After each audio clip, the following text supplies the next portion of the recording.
kita menyelesaikan semester 1 tuh seperti gini loh. Seketika kita habis menyelam, berapa lama, habis itu kita muncul di permukaan. Begitulah perasaannya.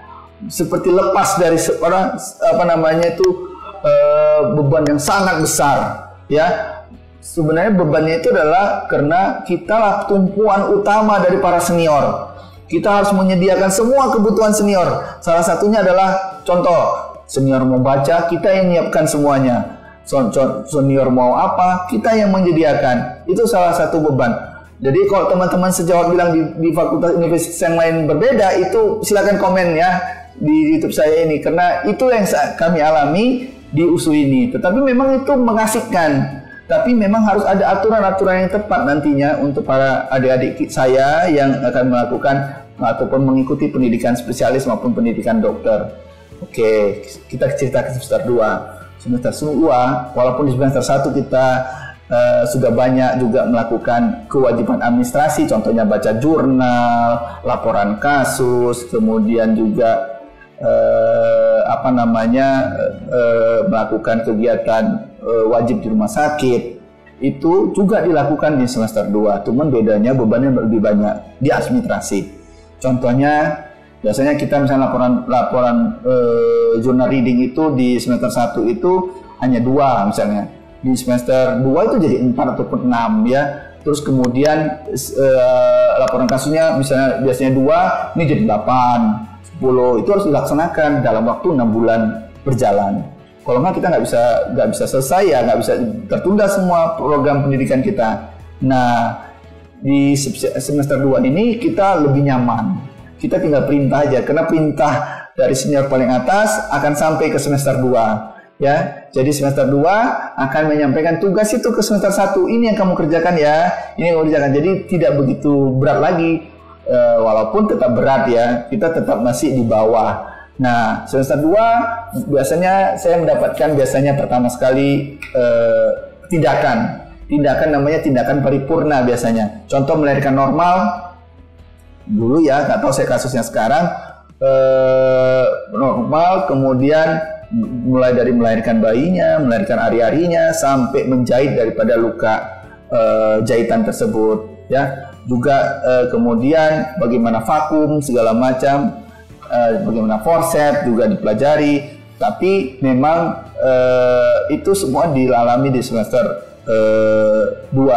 Baru di semester 3 juga lebih seksio kita kerjakan ya, kita operasi melahirkan bayi ya, cesaria kita kerjakan, vakum juga kita kerjakan. Tapi biasanya sudah berbagi dengan semester 2. Jadi nah, semester 3 ini sudah dikatakan namanya chip feto-maternal namanya. Chip feto-maternal itu adanya chip obstetri itu ataupun chip feto-maternal itu adalah untuk kasus obstetrik semuanya diatur oleh semester 3, walaupun tetap minta petunjuk dari semester yang paling atas ya. Baru nanti semester 4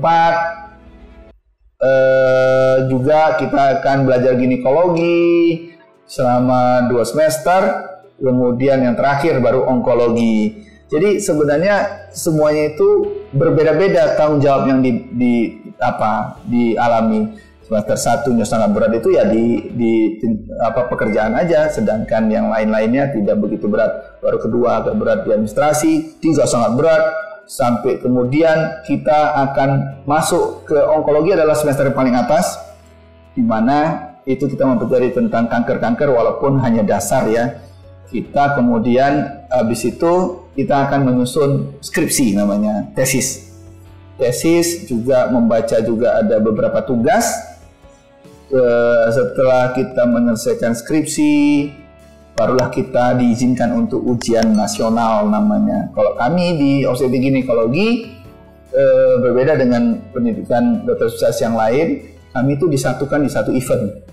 Ya, misalnya ada event di Jakarta, ya ujiannya di Jakarta, ya, di Bandung, di Surabaya, pokoknya di mana ada event kita lakukan ujian nasional. Jadi seluruh Indonesia dosen-dosennya akan menguji kita. Kita nggak tahu apa yang kita hadapi di depan, siapa yang kita hadapi di depan.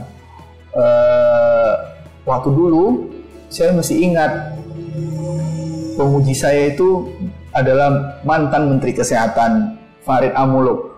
Bayangkan nengok Profesor Farid Muluk aja, saya sudah gemetar waktu ujian itu.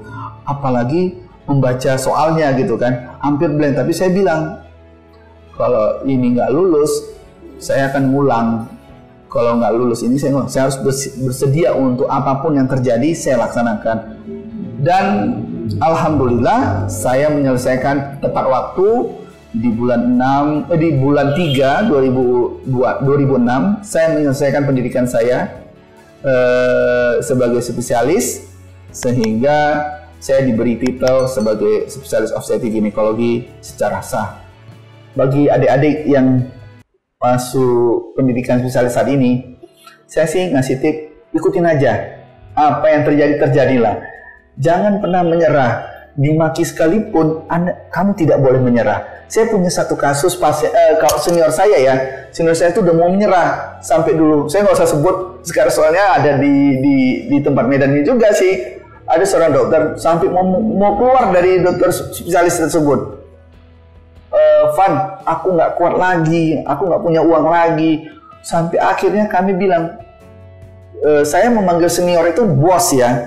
Saya panggil bos, senior itu bos. Bos, saya bilang, kalau bos apa? Ngapain ini udah semester 6 loh bos, saya bilang. Udah, tahankan bos, bilang. Mau diapain, coba laksanakan aja. Alhamdulillah, akhirnya dia selesai. Dan sekarang sudah menikmati spesialisnya. Jadi bagi adik-adik nggak usah takut. Jangan cerita apa segala macam. Ikutin aja semua. Ya, patuhi aja semua aturan. Ya, kalau nyeleweng-nyeleweng sedikit sama senior itu biasa, tapi jangan pernah sama supervisor. Ya, Dik. Supervisor itulah yang menolong kita nantinya. Ya, kalau dulu saya ada seorang dosen yang selalu menolong saya ketika saya dalam kesusahan, saya melapor sama dia dan alhamdulillah dia tolong saya dalam segi apapun. Dan alhamdulillah sampai sekarang ini saya dekat sama mereka semua.